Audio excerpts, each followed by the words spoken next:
All right, welcome back. We got another great guest for you. Nicky Diamonds is with us from Texas to Nashville, and he stops by in the Hoosier State. Yeah, it was great to catch up with him. He's playing this year at Pickin' in the Backwoods. He's got a new record, new music on the way, and we shot a nice little music video for fun. Hope you enjoy it. Um, but Nicky's a hell of a writer, great guy, great artist, and thrilled to have him on. So we're going to talk to him, get his full story, how he got involved in all this music, and you know all the fun stuff. But I do want to say, if you're coming to Picking in the Backwoods and you haven't bought a ticket yet, they're starting to climb. I know we're 50% out of camping at this point, maybe even a little more. Then but if you're unsure, you can claim a ticket basically for $20 down. We have payment plans.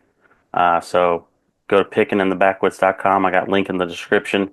It's 3 days of music, over 35 bands. We got dance lessons. We got good food. We got campfire jams. You name it. And Nicky Diamonds is going to be there on the main stage, full band. It's going to be awesome.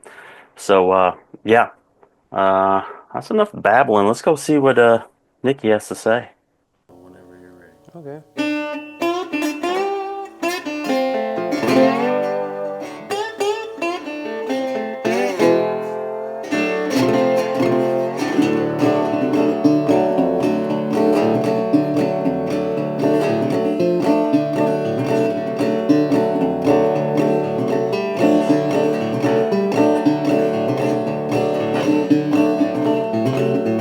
You can run from me, 'cause the dead don't die. Still you fail to see, ooh, that the dead don't die. No, they don't. Been up all days thinking I'm losing my mind. Yes, I went away up to Tennessee. Yes, I packed my bag and I moved up to Tennessee. Yes, I did. Yes, I'm from Texas, but Jordan takes care of me. Oh man, it sure do. Woo.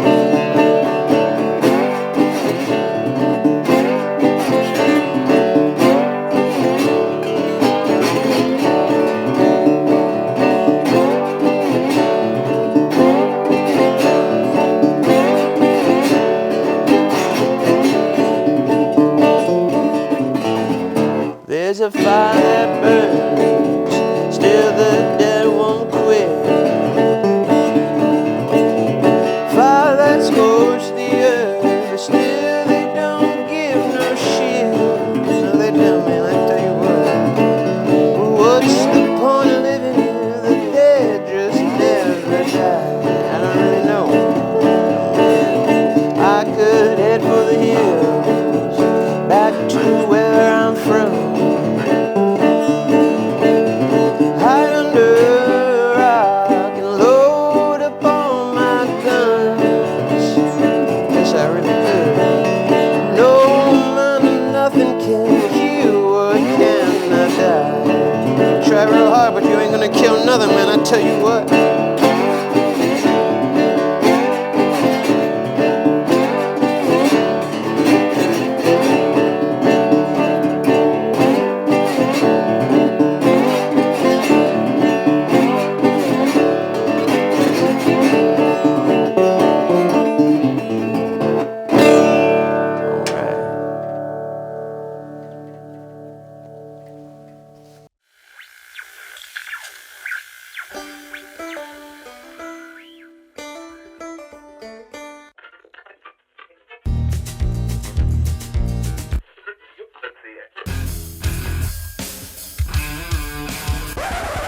All right, we got a special guest today that's rolling through town on tour. Nicky Diamonds is with us, How y'all doing?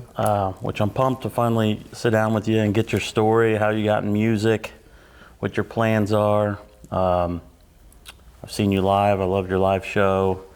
And I honestly think some of the music I'm hearing on, like, say Spotify or whatever, there's not enough out there to really give people a perspective of like how talented you are with multiple kind of genres, really, how you can mix and fuse things together. So you mentioned that you've been recording here lately. Hopefully that some of that stuff will start rolling out, and then we'll be Yeah, man. good to go.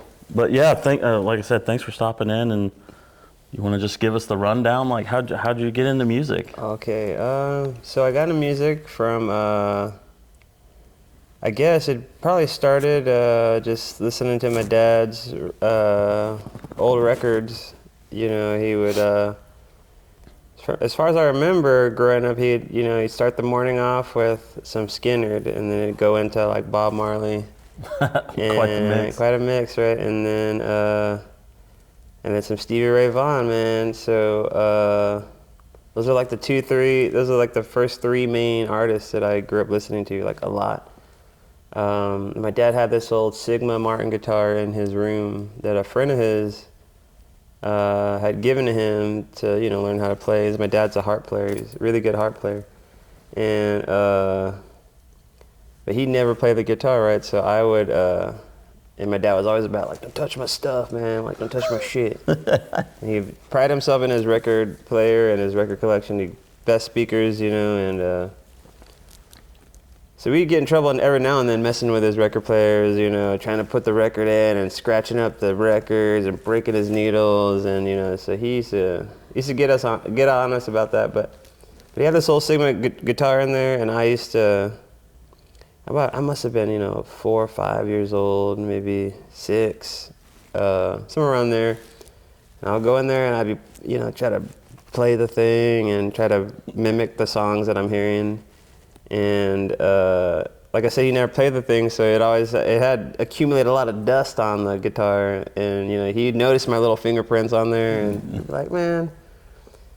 And around that time, my little brother was born, and he was born with a lot of like complications. He was premature, and he was gonna die, pretty much. I think he was born maybe 3 months too early, something like that. So he was still pretty undeveloped. He had like 27 surgeries in like the first 2 months of his life. He had surgery the first couple hours of him being born. During that time, my dad was like, I'm gonna give my life up to God, if you could just heal my boy, right? So he ended up becoming super involved in the church. We were going to church all the time, praying. And my whole family is very musical. My siblings, they all sing really well, and they're all artists. They're amazing painters, and they can draw, whatever. And but my dad always wanted to have a group of family singers, so he'd have us all singing church songs, So we started off kind of in church. I thought I was going to learn how to play rock and roll music, but then he'd find out that I was picking up his guitar. He says, well, Nicky, you want to learn how to play the guitar, you're going to have to learn how to play for the Lord. So that's how I kind of started playing in the church. So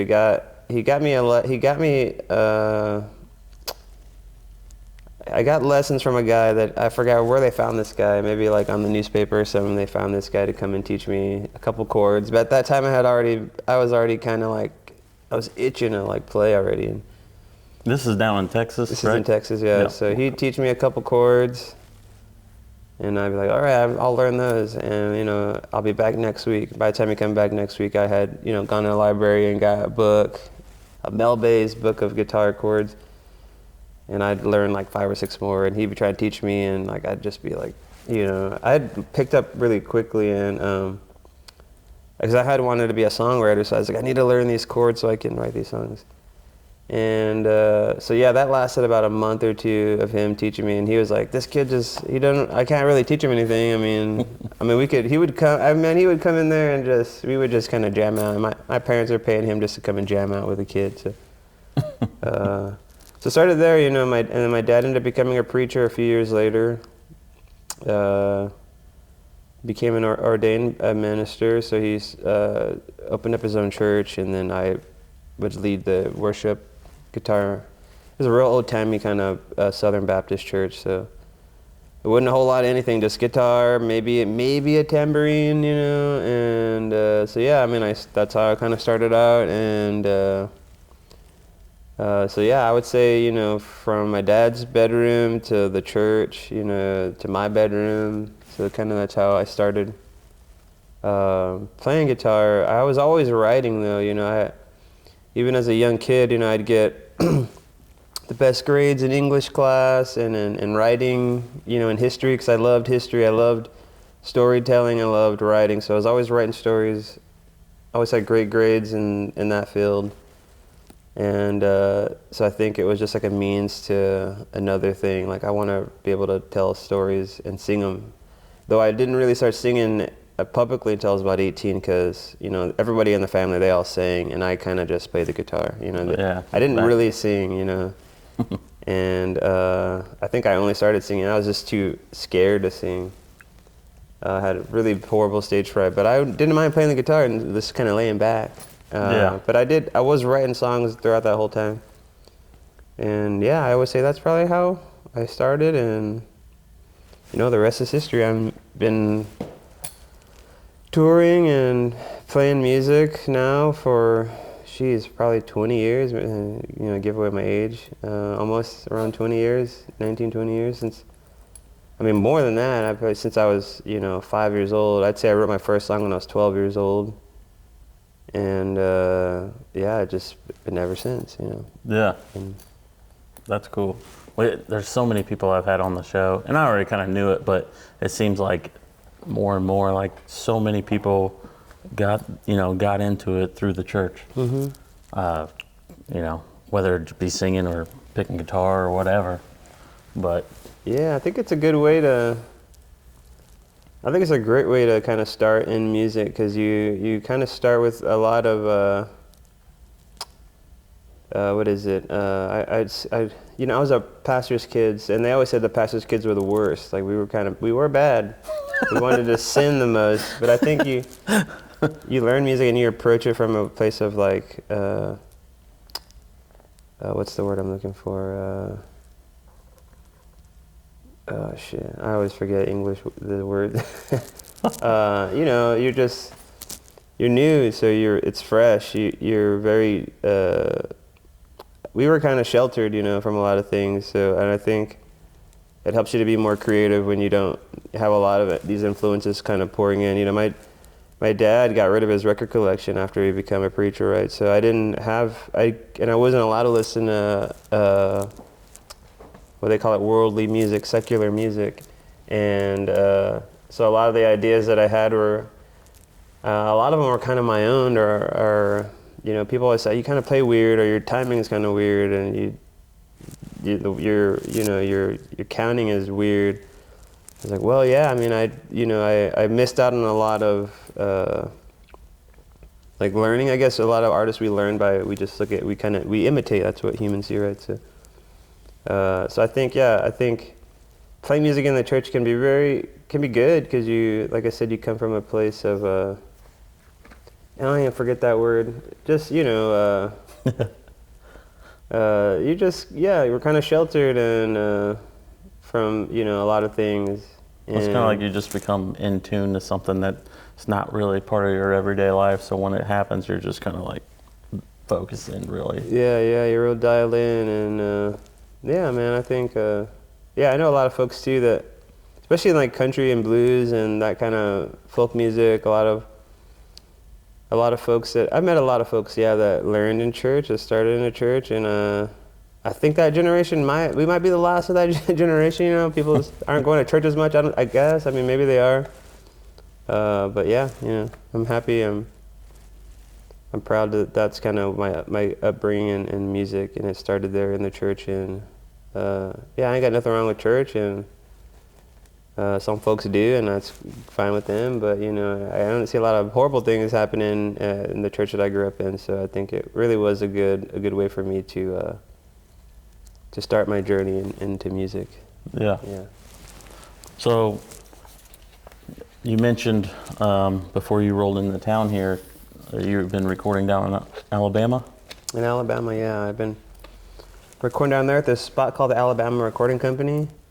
Guy named Brett Robinson runs the recording. It's a record label, and I actually just signed a one record contract with these guys up there, and I'm pretty excited about it. I haven't really. I guess this is the first time it's being mentioned. A lot of folks know my previous history with with record labels, and so it took a lot for me to come to the place where I am, to trust some people to have a part in my music. So and actually believe in what I'm doing. I had a lot of different labels reaching out, and I like these guys. Though it took a while to figure it all out. We came together about a year's time talking with these guys. So yeah, man, I mean, we're out there. It's like this, probably 100-plus-year-old schoolhouse that used to be a juke joint. It was like the first black schoolhouse in Montgomery, Alabama, in the area that I play in. Then it was a juke joint, and they used to call it the schoolhouse. And I mean, it's cool, man. It's got a lot of energy in there. The energy in there is crazy. When I first got in there, I mean, you could tell. I mean, I'm a carpenter by trade, and I work with a lot of old wood, and we walk in, and it's like the 90-foot long single planks of longleaf pine, and the draftiness. There's creeks everywhere, and you're in the sticks. You're out there in Alabama, and you can only imagine what it must have been like, during Jim Crow and all that. So it was. Yeah, it's hollowed ground there, man. I know there's some things that happen, and I think it's a great place to be recording this record down there. Super excited about it. So we did a bit of tracking. We've been tracking, so I'll be back down there again later, the end of this month, to try to finish up on the record. And the aim is to put it out this year, before September. So yeah, pretty excited about it. And this will be a collection of. I call it Texas hill country blues, or I like to call it chill country and bruised. So we'll see what it. We'll see, man. I mean, I'm pretty excited. It's gonna be different stuff. A little bit of like the Delta kind of vibe. A little bit of. I love that stuff. It's a great stuff, man, and like also like an indigenous aspect. Is I am part Native American, so I like to keep that. I like to put culture in music, and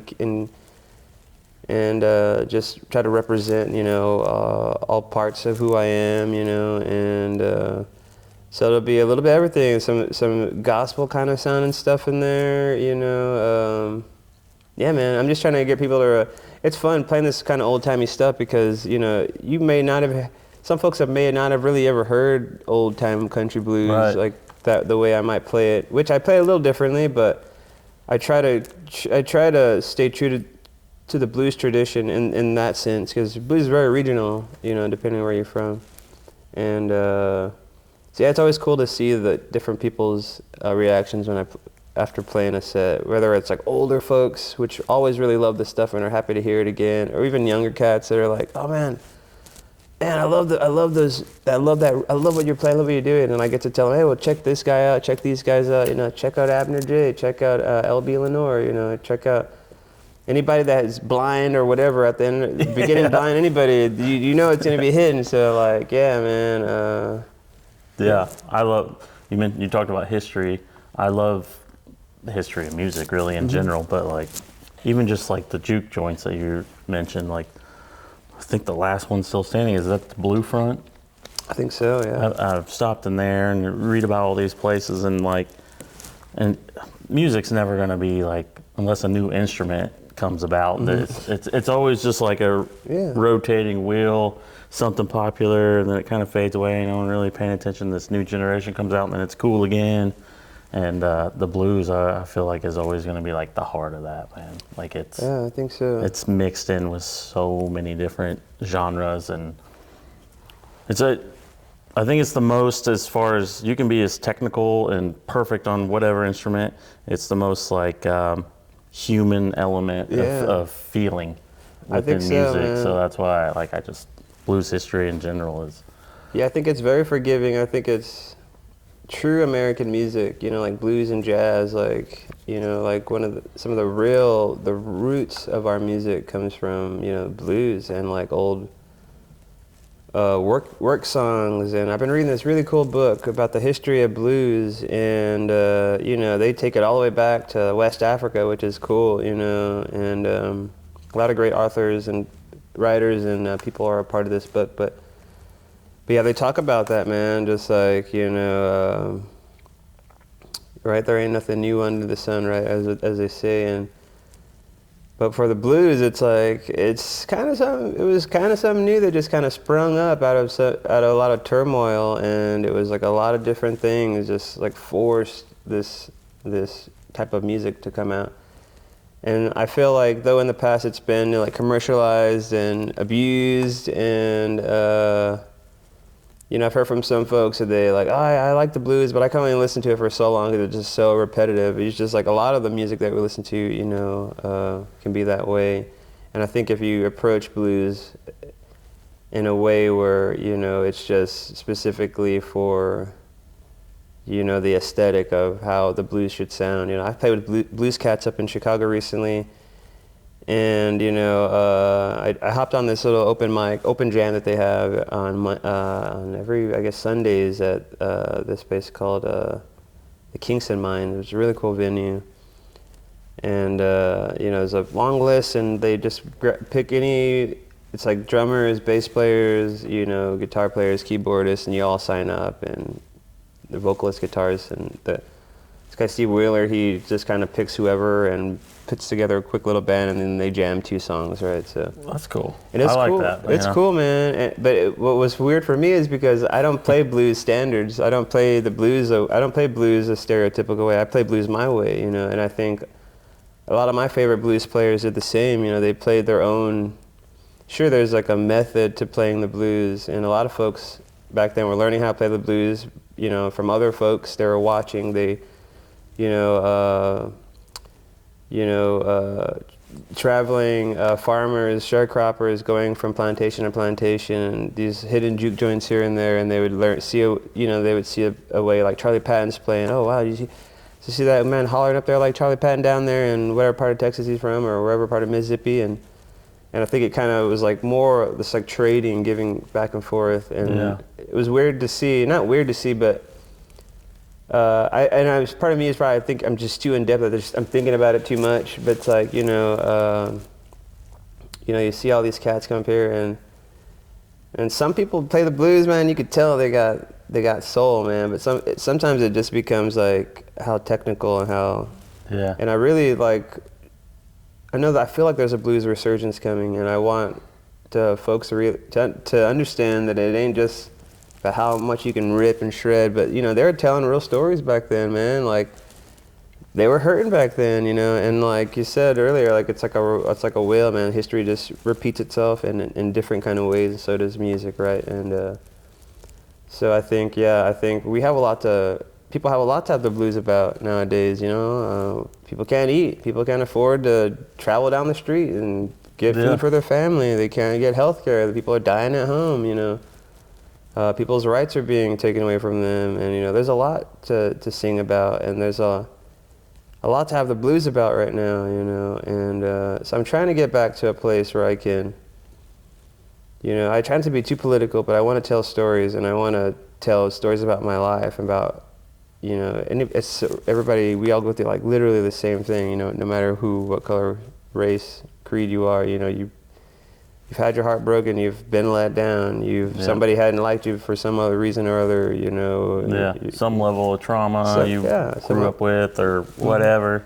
Yeah, and we, so translating that, and I think blues is a great place to come back and to remember, like, this is a good place to like lay down all your woes and stuff, or right into the altar of the blues, and just give it up. And I think some of the best music can come that way, you know, from the blues.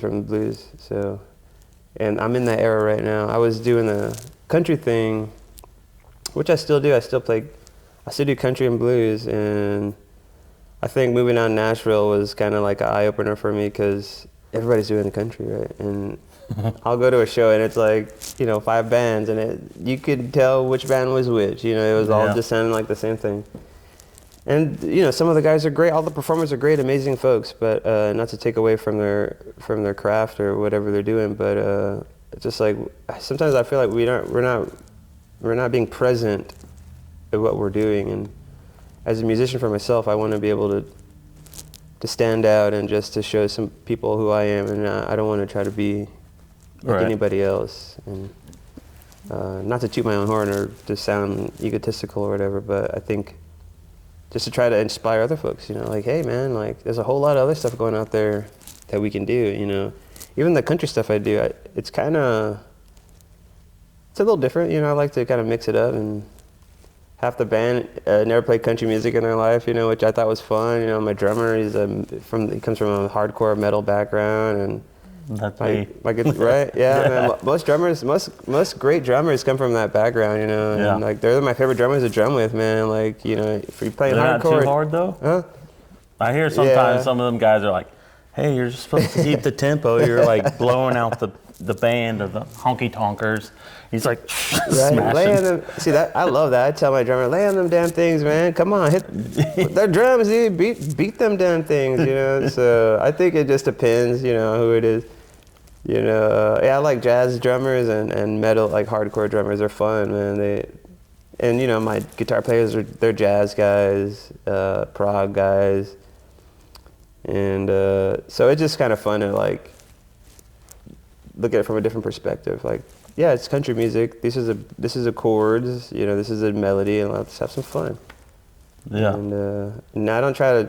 I really not try to taint it or like piss anybody off. Like, man, what are you doing to our music out here? But Oh man. I've got no complaints yet.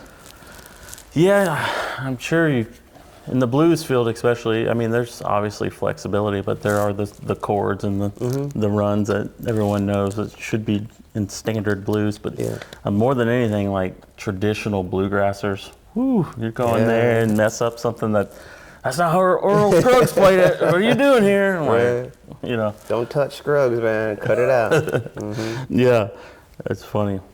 Well, I can definitely get a sense that you are more of a songwriter first before a guitar picker. I mean, you want to share those stories. Yeah. I'm not a good guitar player, like by any means. Like, I'm like decent enough. I have like I have maybe 5 tricks up my sleeve that I can play on the guitar.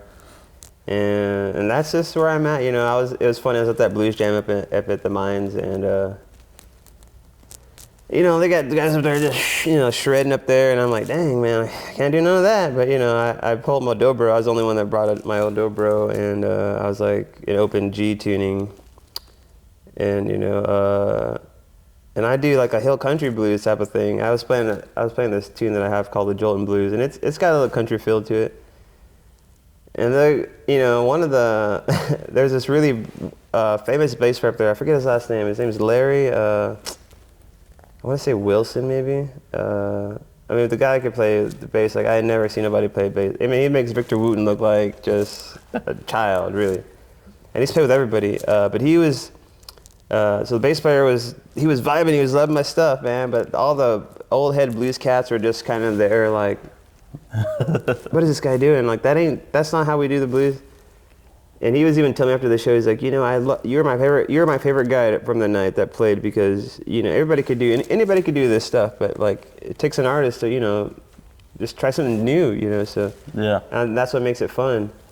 And so yeah, I mean there's a standard. So like I said, I'm not a good guitar player. I got a few things that I do that are my own, and no one really does it the way I do it. So I'm gonna just stick to that maybe. And if that runs out, maybe I'll try to figure something else out. But yeah, man, I wish I was I wish I was a better blues guitar player. Yeah. For sure. Well, we kind of jumped all around the place, but back to the record a little bit. Is that just you solo, or you got other guys playing behind you, or? Yeah, it'll be like a mix. There'll be recently I've been doing like the suitcase kick, the one-man band thing. So I built my little drums, and that's been not a struggle. I've been getting better. I've been learning a little more about it. Because you're doing like what 1, 2, 3, 4 things, and then 5 things singing, and keeping some rhythm on your feet and playing.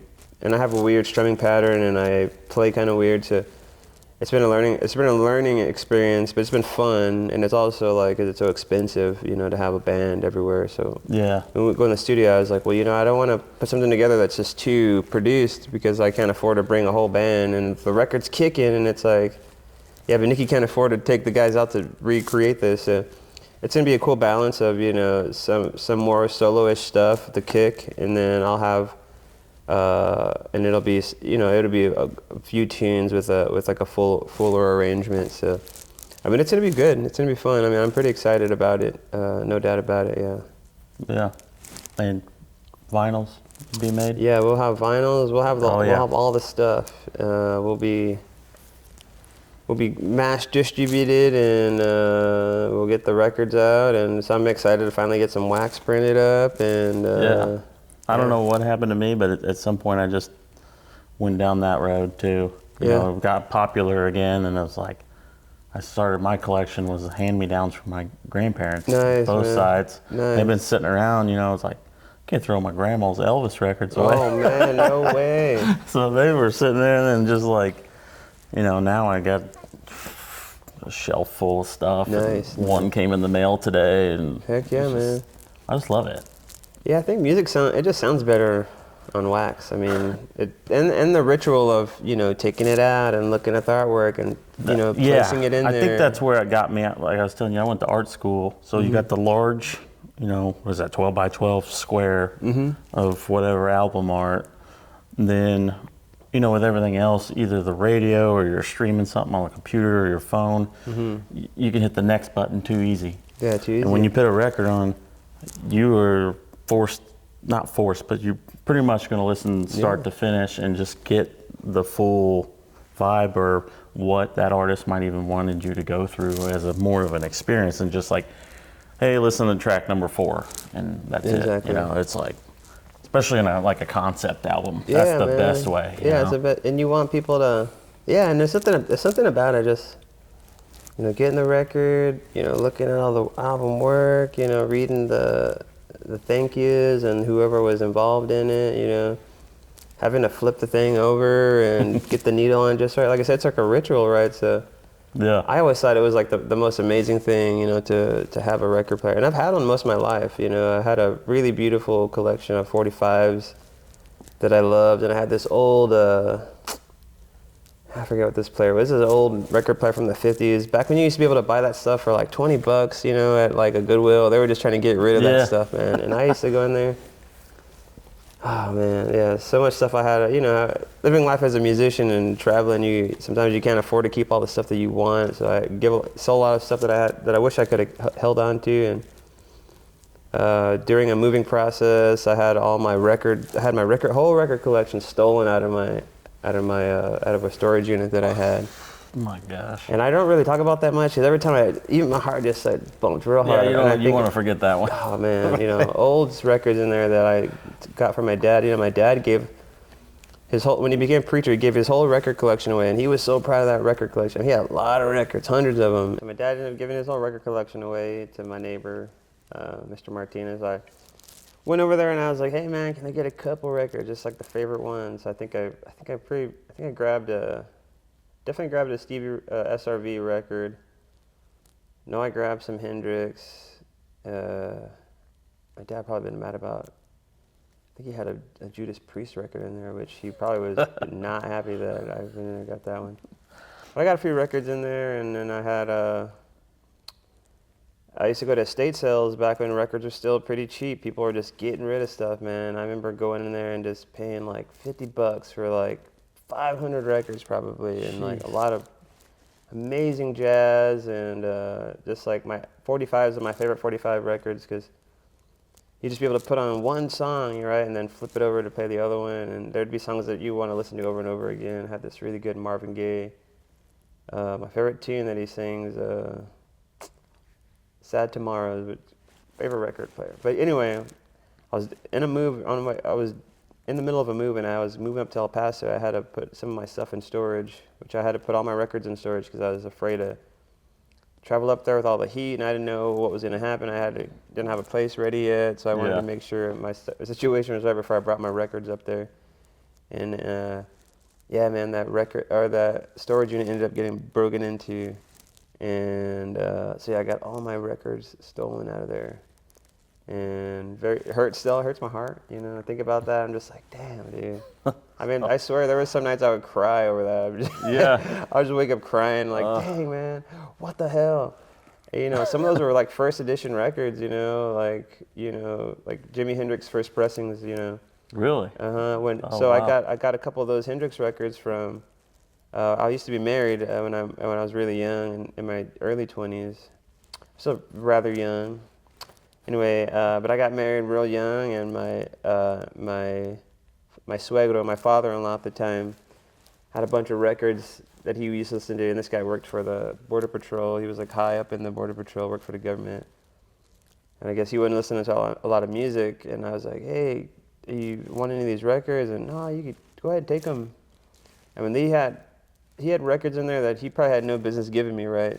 And he had two records that were first pressings of Hendrix records. He's like, I remember when I got these records, when they came out, I like waited in line to go and pick these records up for the first day, and he ruined the record. He signed his name all over the cover of it in pen, you know, John Mata, like all. Oh Probably my wouldn't be worth gosh. anything. But he wrote his name all over every single record that he had, man. There were some What, good just records. like Because he had I don't know. siblings, I guess, and he Oh, was okay. like, they would get their records mixed up, so he had put his name on all of them. I mean, he wrote it on actual record sticker in there, wrote it on the thing. I'm like, dang, John, like inside I was like, okay, whatever. He scratched it in the Right, wax. you're right. Like, this is my record. So yeah, man. So I lost all those records, man. Don't have one.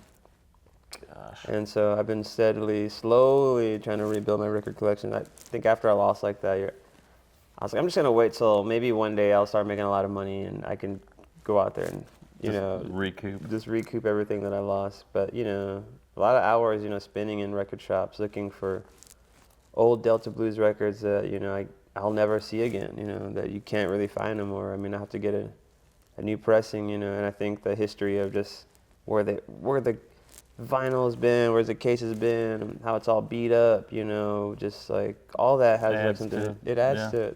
to the nostalgia of a record. So yeah, I think I'm excited to put one out, and hopefully in 50 years or something like that, somebody might enjoy still having my record around, and it might be I all want the beat. first pressing, first Dang, dude. first in line. Tall order. Right. Yeah. But no, that's great. Yeah, I'm excited that you're able to do that and get everything going. You said this year, is there like a time frame, like late summer, fall, or I'm thinking at the very sometime in fall. I'd say the beginning of fall or end of summer is what we're kind of shooting for. So, yeah, and so Brett, the engineer, and he's also the producer. He's helped me produce this record. First time I've ever worked with a producer on a record. So he's very confident, and we're gonna get this thing out quick. And I told him, I was like, I don't, like I said, my first time working with a producer, so it's a little different for me because not used to that. But I think it's cool because he's got a vision of how we're gonna get this thing out as quick as possible. Normally, I'll go and record a record, and it won't come out for 3 years or something like that. So, the engineering, all the processes to getting it out will take a long time. But I'm really excited to be with this label, Alabama Sound Company, because he's pretty quick, man. We'll go in there, and by the end of the day, we'll probably have something already ready to go. Move on to the next song. So, I'm flying my drummer out next week. In about 2 weeks, he's gonna fly out with me out here. We're gonna go down there and finish up the album. So, and my bass player. So we'll be down there. Just hammering out the record. We'll try to get it done. I've already done about a week's worth in there, so just kind of getting everything tracked, and it's gonna be exciting. I'm thinking soon. That's a plan. That's a goal. So yeah. we gotta Well, good. get on it and make it Sooner work. than later. That's Yeah. perfect. Mhm. One other thing I definitely we got to talk about for sure before we wrap things up is, dude, I am super thrilled that you're going to be picking in the backwoods this year. Yeah, I'm excited too, man. This is year 2, and we stepped it up. We added, last year it was Friday and Saturday in August. Well, we added like the pre-picking party this year on the Thursday to kind of get the ball rolling that evening. There's like 5 or 6 bands that night. Oh, dang. But we have in total 37 or so bands, and it's 11 a.m. till music cuts off at midnight there. They got some sort of curfew. Okay. But even at midnight, we start doing campfire jams, and people play around the fire. That's my It's favorite, super cool. Yeah, I was talking to a bunch of folks at Muddy Roots when I met you in person, and a lot of folks were telling me about, oh, have you heard of this picking in the backwoods, man? It's such a magical. Oh, really? Yeah, so a few folks were talking to me about it, and so yeah, I was really excited. I was like, man, that sounds great. And one lady was showing me pictures, you know, and it looked beautiful, man. I was like, wow. Yeah, that looks the grounds amazing. are really cool. It's funny how it's all tied in. It's tied into Muddy Roots too, because it's been over 10 years now. I first went there for, it was I guess they were calling them, I don't know if a spring weekender for Muddy Roots. We're doing the early ones. And they Okay. hosted several of them in the springtime in Brown County, Indiana. I don't know how they ended up coming up with that spot, but I went there for a day show by myself, and I was like, this atmosphere is incredible. Like, super cool, chill, wasn't overpacked and crowded. And it had this beautiful wooden stage, and you know, even like Ralph Stanley, a legend like that, has played this stage that no one even knows about in the woods back here. That's cool. So it just had this whole thing, and I was like, that stuck with me forever. And finally got to a place where I was like, someone trusted me enough to be like, yeah, let's throw a music festival. I'm like, I know the place. Let's Yeah, go. all right, But, man. Yeah. yeah. Yeah, But, I'm super excited to be a part of it. And the lineup looks great, man. A lot of my friends are on there, and a lot of folks that I've been watching and looking up to for years, you know, especially getting back into playing music again. And so it's kind of like a full circle thing. I'm like, you know, from, you know, pre-COVID, I'd given up music. I've only started this solo project. It's only been about 2 years now, 2.5 years now that I've been doing the Nicky Diamond stuff. And I've been watching a lot of the guys that are on the flyer, a lot of the bands, I've been like, you know, listening to them, watching them. So it's kind of cool. I'm like, damn, I get to play with all these badass motherfuckers up here. Can I curse on here? Yeah. All right, I get to play with all these badass motherfuckers on here, and yeah, man, I'm really stoked for it. So Yeah. yeah. I didn't want to be a copycat. I think it's, you know, obviously I put it together, so it's like kind of, I don't want to sound like I'm patting myself on the back, but I just didn't want to be a cookie cutter of all these other festivals. So all I did really is like the festivals I've been going to since I was a middle schooler till now, in late 30s. I just took pieces of what I liked from all these different events and mashed it into one. Cool. And, you know, it's turned out pretty cool. And I'm really going to start trying to hone in on like the educational side of things too with it. Like we got 2-step dancing lessons on one of the days, and one day is going to be like traditional flat-foot buck dancing. Oh, cool. That's cool. From Carla. She teaches in Kentucky, and it's a mix of blues, bluegrass, traditional honky tonk, to what they're calling Nolan Taylor. They're calling him emo country. So it's definitely a mix of all Cool, kinds. man. At the end of the day, I think it's just like all really good artists and songwriters all coming together. So, and you know, you got big names, and then you got no names that no one knows that might be even local, and Cool. so it's quite the variety. And but if you're interested, links in the description there. If you want to hit the website, I don't remember what day you're playing. If you're Friday or Saturday, one of the two, but you'll be on the main stage, so it should be a good one. So. All right, man. Thank you for Well, looking dude, at. thank you for being on. Is there any last thing people you want to tell anyone? Like follow on this social media page or anything like that? You could just, you know, follow me on I'm on Facebook now. You know, a lot of my fans are a little older, and I forget that they don't use Instagram that much. So I hadn't had a Nicky Diamonds page on the Facebook. I just made one a few weeks ago, and people are flooding in there. So you can find me on Facebook, just Nicky Diamonds. There's another guy that makes diamonds, and his name is also Nicky Diamonds, but that's not me. I'm not the jeweler. You'll see my face up on there. Okay. And then follow me on Instagram, the Nicky Diamonds _.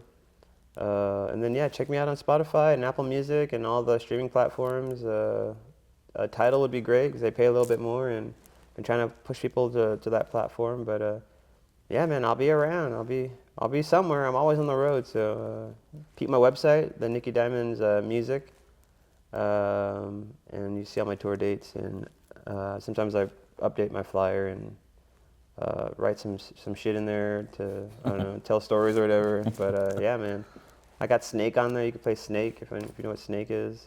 I do know that. Yeah. It's an old cell phone Nokia game phone game. So yeah. But yeah, that's probably about it, really. All right. Well, thanks again, dude. Of course, man. Anytime. Thank y'all.